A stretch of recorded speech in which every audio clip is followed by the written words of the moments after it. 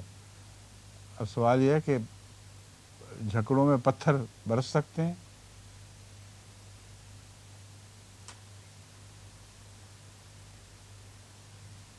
کیوں جی ڈاکٹر صاحب؟ لاوا جب بنتا ہے تو اس میں پتھر ہوتے ہیں، لیکن جھکڑ برستے پتھر برستے ہوں جھکڑوں میں، جھکڑ میں، اس کی وہ برس سکتے ہیں عملاً. ایک تو یہ کہ زلزلے کے وقت بعض، جیسے کہ آپ نے لاوا کہا ہے، لاوا ضروری نہیں، زمین جب پھٹ رہی ہوتی ہے اوپری جگہ سے تو اس کے پتھر وہ جھکڑ کی صورت میں لوگوں پر اوپر سے برسا بھی کرتے ہیں. کئی ایسے پتھروں سے غرق ہو گئے، پتھروں کے نیچے وہ بستیاں دب گئیں. دوسری بات یہ ہے کہ جھکڑ جب چلتا ہے، خاص طور پر یہ ورلڈ کا جھکڑ چلتا ہے بڑا، وہ اتنے بڑے بڑے پتھر اٹھا سکتا ہے اپنے اندر کہ جب وہ اوپر جا کے چھوڑتا ہے ان کو تو پورے کا پورا شہر برباد ہو سکتا ہے ان پتھروں سے. اس لیے کہ وہ تمہیں زمین میں دھسا دے. اس کے بعد ہے من فی السماء ان یرسل علیکم حاصبا، ایسا جھکڑ تم پر بھیجے جس میں بھاری وزنی پتھر بھی ہوں، اور چونکہ مخاطب ایک بستی والے لوگ، یعنی بڑے لوگ، نسبتاً بڑی جماعت کے لوگ ہیں، مراد یہ ہے کہ پورے شہر کو اگر خدا چاہے تو پتھروں والے جھکڑ کے ذریعے کلیتاً ملیمیٹ کر سکتا ہے. فَسَتَعْلَمُونَ كَيْفَ نَذِيرِ، اب وہ ڈرانا بھی بڑا خوفناک ہے، تو پس تم ضرور جان لو گے کہ میرا ڈرانا کیسا تھا. وَلَقَدْ كَذَّبَ الَّذِينَ مِن قَبْلِهِمْ فَكَيْفَ كَانَ نَكِيرِ، اور یقیناً ان لوگوں نے بھی جھٹلا دیا تھا جو ان سے پہلے تھے. فَكَيْفَ كَانَ نَكِيرِ، پس کیسی سخت تھی میری سزا. اولم یروا الی الطیر فوقہم صافات ویقبضن، کیا انہوں نے پرندوں کو اپنے اوپر پر پھیلاتے اور سمیٹتے ہوئے نہیں دیکھا.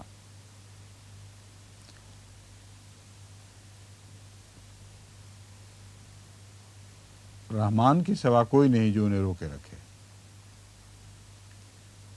ما یمسکہن الا الرحمن، انہیں کوئی نہیں روکتا یا رحمان مگر رحمان. ایک یہ طرز ترجمے کی ممکن ہے. دوسری ہے رحمان کے سوا کوئی نہیں جو انہیں روکے رکھے. آپ کو کون سی زیادہ ترجمے کی طرف زیادہ پسند آتی ہے؟ ما یمسکہن، کوئی نہیں انہیں روکے رکھتا مگر رحمان.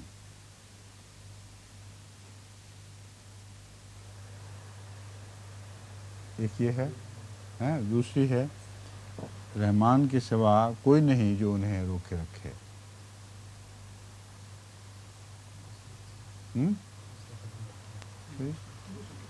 دوسری زیادہ بہتر لگ رہی ہے کہ ان کے ہوا میں معلق رہنا یہ خدا کی رحمانیت کی ایک شان ہے.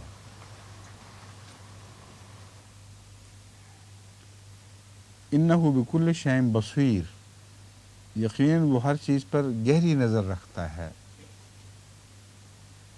یہ جو سلسلہ ہے نا اس پر روکنے کا، ان کے اڑنے کا، یہ بہت گہری نظر کے بغیر ممکن نہیں ہے، کیونکہ اتنی گہری ٹیکنالوجی استعمال ہوئی ہے پرندوں کے اڑنے میں کہ یہ جو خیال کرتے ہیں ایوولوشن یہ محض جہالت ہے، کیونکہ پرندے اس طرح ایوالو ہو ہی نہیں سکتے جب تک ان کے اندر اڑنے کے لیے جو اندرونی تبدیلیاں ہیں ان کی بون سٹرکچر کی وہ ساتھ شامل نہ ہوں. یہ خیال کہ یہ آہستہ آہستہ ہاتھ ہلانے شروع کر دیے تو پر نکلنے شروع ہو گئے، یہ محض ایک جاہلانہ تصور ہے. یہ لوگ بچنے کی خاطر اللہ تعالیٰ سے ڈارون کا نام لے دیتے ہیں، وہ ڈارون نے ہی یہ ترکیب ساری سوچی تھی. جو ڈارون کا پرنسپل ہے وہ ایک اصول ہے، صرف نہ دماغ، نہ آنکھیں، نہ کان، اور وہ اصول جس کا دماغ ہی کوئی نہیں وہ یہ کیسے بنا سکتا ہے؟ کوئی ایوولوشن کا ایسا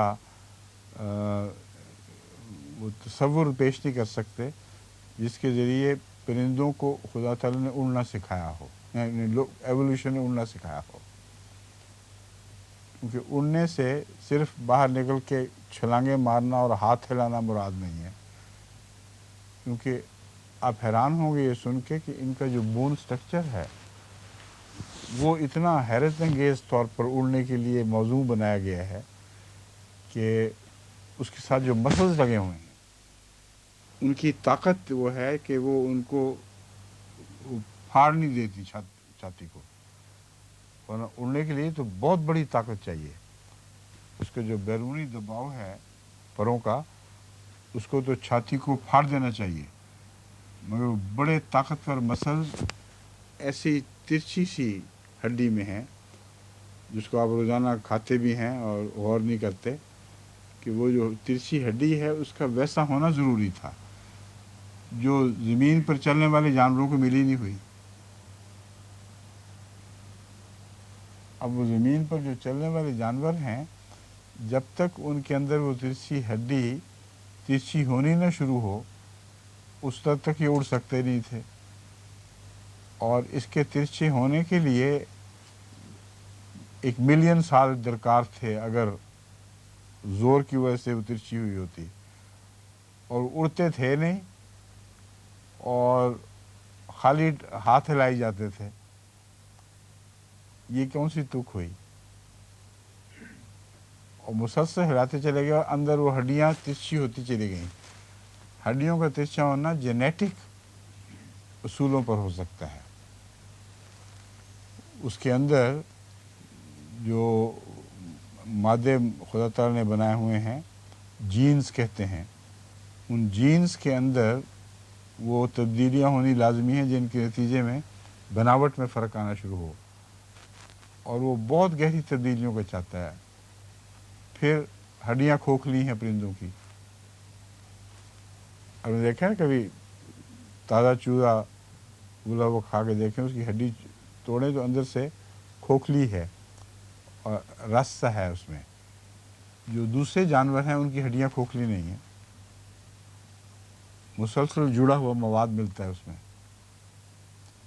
تو ہڈیوں کا کھوکھلا ہونا، پروں کی بناوٹ کے فرق، لمبے پر اور چھوٹے پر جو اور مقصد اپنا انجام دیتے ہیں. پھر دم پیچھے سے بنانا جو رڈر کا کام دے رہی ہو. بے انتہا ایسی چیزیں ہیں جو اس تخلیق میں شامل ہیں. اس لیے یہ فرمایا ان کو رحمان نے روکا ہوا ہے. رحمان کا وہ معنی یہاں پیش نظر رہنا چاہیے کہ بن مانگے دیتا ہے، اور پیدائش سے پہلے پرندوں کی کسی نے اس سے مانگا نہیں تھا کہ یہ ساری چیزیں پیدا فرمائے. تو اس لیے کہہ دینا ضروری، یہ بتانا ضروری ہے، ورنہ انسان سوچتا ہے رحمان نے روکا، ہوا چل رہی ہے انہوں نے پر مارے ہوئے ہیں، رحمان نے کیا روکا ہوا ہے. رحمان کے روکنے کا یہ مطلب ہے کہ اتفاقاً نہیں وہ اڑ رہا ہے، بلکہ بہت گہرے علوم ہیں جن کے بغیر کوئی اس قسم کی تخلیق کر نہیں سکتا. سمجھ گئے ہیں؟ تبھی فرمایا انہ بکل شیء بصیر. وہ بصیر کا یہاں کون سا موقع تھا؟ یہ موقع ہے کہ وہ ہر چیز کا بہت گہرا علم رکھتا ہے، عرفان رکھتا ہے ہر چیز کا، اور اس ٹیکنالوجی میں بہت گہرے عرفان کی ضرورت تھی. امن ھذا الذی ھو جند لکم ینصرکم من دون الرحمن. امن ھذا الذی، یا یہ کون ہوتے ہیں جو تمہارا لشکر بن کر رحمان کے مقابل پر تمہاری مدد کریں. ام میں یا کا معنی اڑائے بھی غالباً جا سکتا ہے. میں نے تو یہاں یال نہیں لکھا کیونکہ اس میں فلو میں فرق پڑتا تھا. صرف کیا کے معنوں میں. کیوں جی؟ صرف کیا کے معنوں میں لیا جا سکتا ہے نا. یہ کون ہوتے ہیں جو تمہارا لشکر بن کر رحمان کے مقابل پر تمہاری مدد کریں. اب رحمان سے مراد یہاں وہ رحمان ہے جس کو یہ سب کچھ علم ہے. اس رحمان کے مقابل پر جس کا ذکر گزر چکا، یہ ہوتے کون ہیں، ان کی کیا حیثیت ہے کہ اگر وہ فیصلہ کر لے تمہیں برباد کرنے کا تو اس کے مقابل پر یہ تمہاری مدد کریں. کفار محض ایک بڑے دھوکے میں ہیں. ان الکافرون الا فی غرور کا ایک ترجمہ تو یہ بنتا ہے کفار محض ایک بڑے دھوکے میں ہیں. دوسرا طرز ترجمہ یہ ہو سکتی ہے نہیں ہے کفار مگر ایک بڑے دھوکے میں. دونوں میں سے کون سا اخذ کریں گے؟ شمس صاحب آپ پہلا. کیوں جی آپ ٹھیک ہے نا، تو پہلے ہی رکھا ہوا احتیاطاً میں نے رکھ دیا تھا کہ اگر شمس صاحب کو خیال آ جائے تو دوسرا بھی پیش کیا جا سکتا ہو. دونوں جائز ہیں مگر اردو محاورے کے فلو کے لحاظ سے، ان کی روانی کے لحاظ سے پہلا بہتر ہے. کفار محض ایک بڑے دھوکے میں ہیں.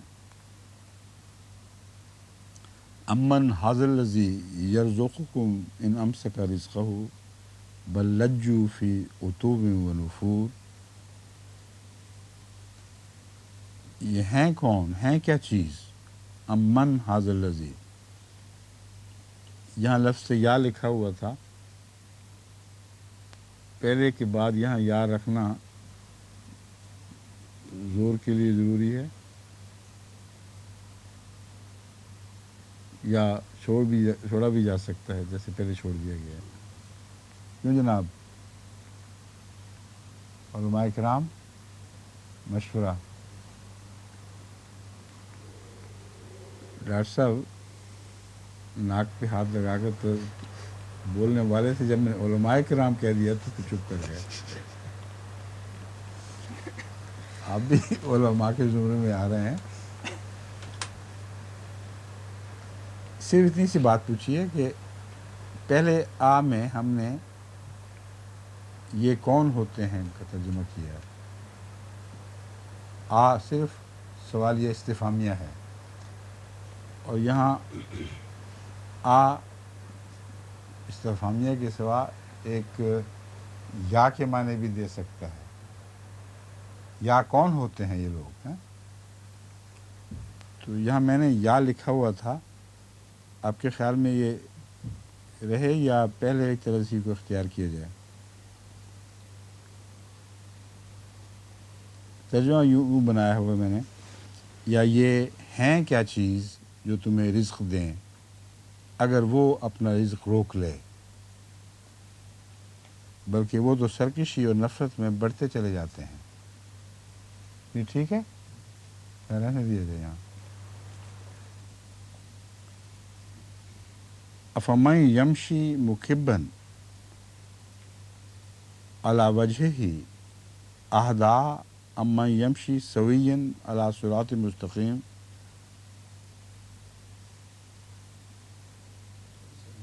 ہیں لجو فی ترجمہ نہیں کیا. بلکہ وہ تو سرکشی اور نفرت میں بڑھتے چلے جاتے ہیں. لجا کا مطلب بڑھنا ہے، بڑھتے چلے جانا. بلکہ وہ تو سرکشی اور نفرت میں بڑھتے چلے جاتے ہیں. بس کیا وہ جو اندھے منہ اپنے چہرے پر اپنا چہرہ جھکائے ہوئے چلتا ہے. یہاں ترتیب بدلی ہے صرف کیا کی اور پس کی.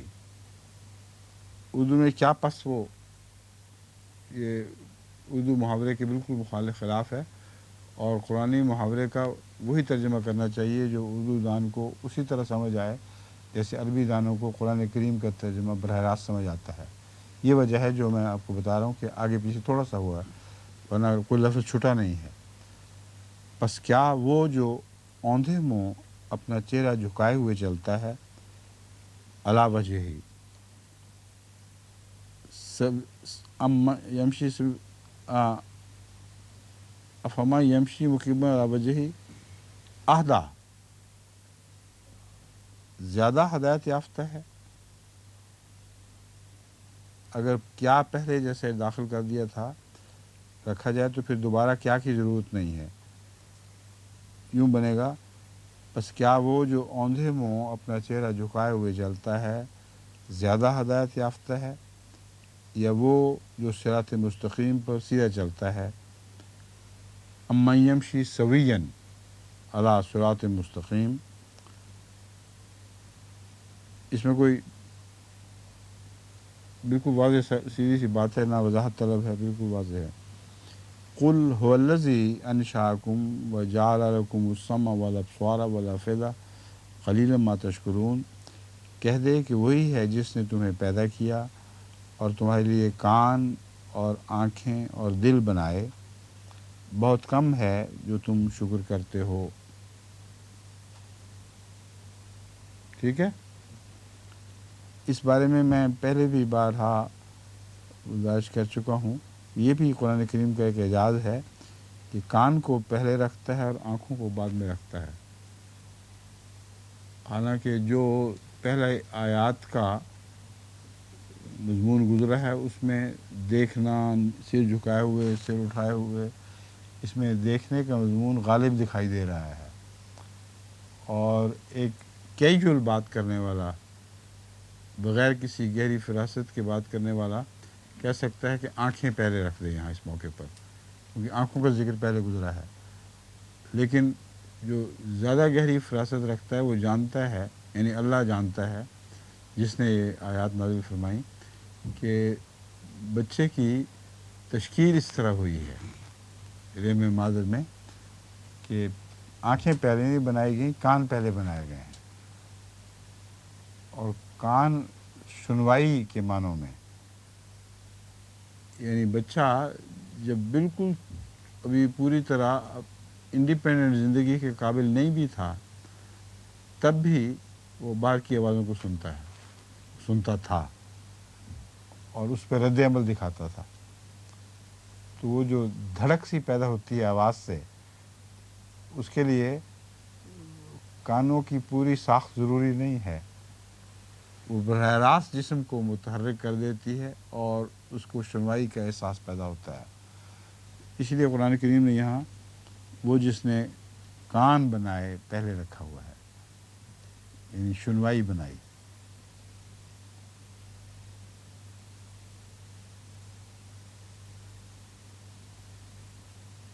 هو الذی انشأکم وجعل لکم السمع والابصار والافئدہ. اور افئدہ سم اور ابصار کی مجموعی معلومات کے نتیجے میں پیدا ہوتی ہے. افئدہ وہ آخری فراست ہے انسان کی جس کا مرکز زیادہ گہرے علم رکھنے والوں کے نزدیک دل ہے، اور قرآن کریم نے بھی دل ہی کو اس کا مرکز قرار دیا ہے، کیونکہ سارا جو زور پڑتا ہے وہ دل پر پڑتا ہے، ہر سوچ کا، ہر فکر کا زور دل پر ہی آتا ہے۔ دماغ میں اگر کوئی مرکز ہے تو محسوس یہاں نہیں ہوتی، ہر چوٹ دل پہ لگتی ہے۔ جب صدمے کی بات سنتے ہیں تو آپ ہائے میرا دل کیا کہ اس کو پکڑتے ہیں، اور نقصان بھی دل ہی کو پہنچ رہا ہوتا ہے، دماغ کو براہ راست کوئی نقصان نہیں پہنچتا ہے تو اندرونی طور پر وہ پہنچ رہا ہے، مگر کوئی دماغ کو نہیں تھامتا، اس وقت صرف دل کو تھامتا ہے۔ تو یہ لمبا مضمون ہے، مگر اس میں کوئی شک نہیں کہ دل ایک مرکز ہے جہاں آخری سوچ خواہ وہ دماغ میں ہی پیدا ہو رہی ہو، جنم دل سے لے رہی ہوتی ہے، اور تبھی دل کالا ہوتا ہے، دل سفید ہوتا ہے، دل بدلتا ہے۔ تمام دنیا کے محاوروں میں دل ہی کو بیان کیا گیا ہے کہ دل کسی پر آ گیا، کسی پہ نہیں آیا، نفرت ہو گئی، غیظ سے پھٹ گیا، سب کچھ دل میں ہوتا ہے۔ اس لیے افئدہ سے مراد معنوی طور پر دل ہے، نہ کہ ظاہری لوتھڑا۔ اور یہ افئدہ سمع اور ابصار کا آخری نقطہ ہے۔ یہ دو چیزیں جو پیغام رسانی اندر کرتی ہیں، اس کے نتیجے میں یہ چیز پیدا ہوتی ہے، بصارت جو دل سے تعلق رکھنے والی ہے۔ قلیلا ما تشکرون، تھوڑا ہے، بہت کم ہے جو تم شکر کرتے ہو۔ قل هو الذی ذرأکم فی الارض والیہ تحشرون، کہہ دے کہ وہی ہے جس نے زمین میں تمہاری تخم ریزی کی اور اسی کی طرف تم اکٹھے کیے جاؤ گے۔ ذرأکم تمہاری افزائش کی، جو کئی ترجمے تمہیں پھیلا دیا، مگر میرے نزدیک لفظاً جو معنی ہے وہ اس کے مضمون کو زیادہ وضاحت سے بیان کر رہا ہے۔ کہہ دے وہی جس نے زمین میں تمہاری تخم ریزی کی۔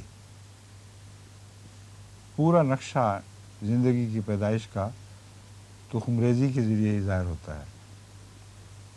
وَيَقُولُونَ مَتَىٰ هَٰذَا الْوَعْدُ إِن كُنتُمْ صَادِقِينَ، اور وہ پوچھتے ہیں یہ وعدہ کب ہوگا اگر تم سچے ہو۔ وعدہ تو ہو چکا ہے، بریکٹ میں پورا لکھ دیا ہے، مراد یہاں یہ وعدہ پورا کب ہوگا اگر تم سچے ہو۔ قُلْ إِنَّمَا الْعِلْمُ عِندَ اللہِ، تو کہہ دے کہ کامل علم تو اللہ کے پاس ہے۔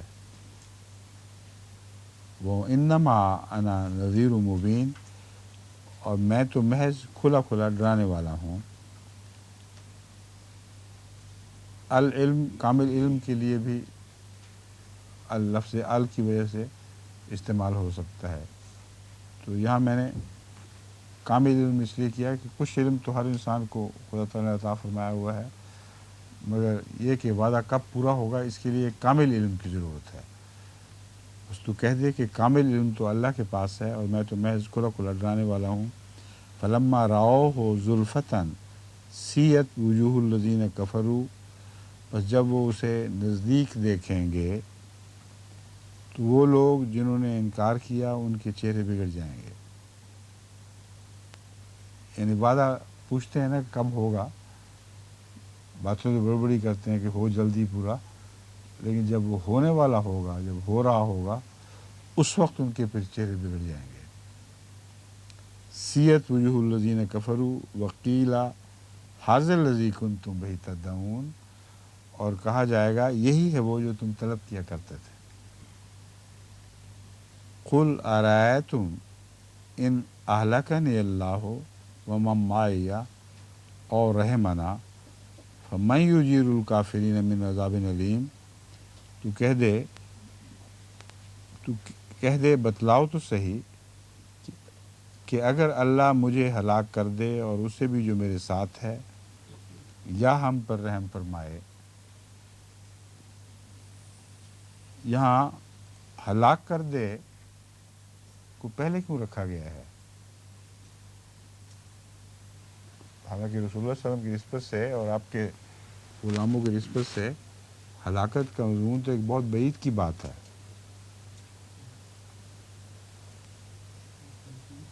ہیں مخالفین کی تمنا نہیں، یہ تو نہیں خدا ہلاک کر دے، سمجھتے ہیں ہلاک شدہ ہی لوگ ہیں یہ ساری صورت ہی اللہ تعالیٰ کے کامل غلبے کی طرف اشارہ کی باتیں کر رہی ہے. آسمان سے نازل ہو، اور وہ اتنا عظیم الشان اور اتنا مستغنی ہے کہ اگر جو کچھ بھی زمین ہے سب کو ہلاک کرنا چاہے تو کوئی نہیں جو اس کو پوچھ سکے. لیکن جن بندوں پر رحم فرمانے کا وعدہ کرے وہاں اس کی رحمانیت دوسرا جلوہ دکھاتی ہے.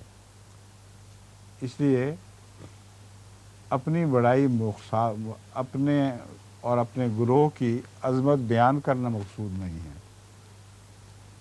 رسول اللہ علیہ وسلم کا بیان مسلسل ان آیات کی روشنی میں اللہ کی عظمت کو بیان کرنے والا ہونا چاہیے تھا، اور یہی ہے. اس لیے یہ عجز کا ایک عجیب مقام دکھایا گیا ہے. بتاؤ تو صحیح کہ اگر مجھے اللہ ہلاک کر دے، جس طرح پہلے ہے کوئی مدد نہیں کر سکتا کسی کی، میری بھی یا میرے ساتھیوں کی بھی کون مدد کر سکتا ہے اللہ کے مقابل پر. اور رحمانہ یہاں ہم پر رحم فرمائے، اور جن نیک بندوں کو اللہ ہلاک نہیں کرتا ان پہ رحم فرماتا ہے، یہ فیصلہ کرتا ہے. اس کے متعلق قرآن کریم میں بیانات واضح طور پر موجود ہیں کہ اگر محض لوگوں کو اپنے عمل پر چھوڑ دیا جاتا تو وہ ہلاک ہو جاتے.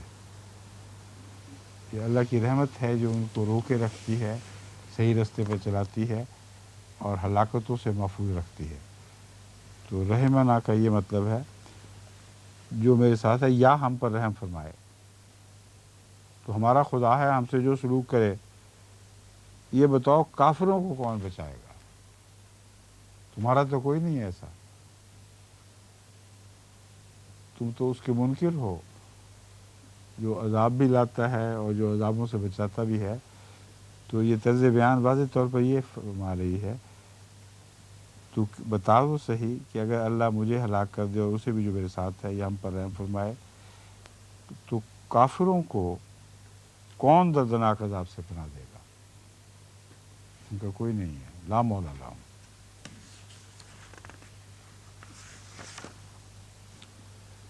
قل هو الرحمن آمنا به وعلیہ توکلنا فستعلمون من هو فی ضلال مبین. تو کہہ دے خالی اب تک صرف کہہ دے چل رہا ہے، تو کا لفظ نہیں رکھا ہوا. وہ آخر پر جب وہ مضمون سمیٹا جائے گا وہاں میں نے تو داخل کر دیا ہے، یہ ظاہر کرنے کے لیے کہ اب یہاں مضمون سمیٹا گیا ہے سارا. قل کہہ دے وہی رحمان ہے، آمنا بہی ہم اس پر ایمان لے آئے، وعلیہ توکلنا اور اسی پر ہم نے توکل کیا ہے. تو پہلے مضمون کی وضاحت کرنے والا یہ اظہار ہے. ہم سے کیوں وہ دوسرا سلوک کرے گا؟ رحمانیت کی کامل غلبے کی وجہ سے کسی قسم کا سلوک بھی ہو سکتا ہے. فرمایا اس لیے کہ ہم تو رحمان پر اس کی عظیم طاقتوں اور اس کی رحم کی طاقت کے بے انتہا ہونے پر ایمان لے آئے ہیں. یہاں رحمان بے انتہا رحم کرنے والا کے معنوں میں خصوصیت کے ساتھ استعمال ہوتا دکھائی دے رہا ہے. ہم اس پر ایمان لے آئے، اس پر ہی ہم نے توکل کیا ہے. جب رحمان کی رحمانیت کو سمجھتے ہوئے اس کی گہرائی میں اترتے ہوئے اس پر ایمان لائے ہیں تو توکل بھی اس پر کیا ہے، کیونکہ وہ ہر چیز پر پھر قدرت رکھتا ہے.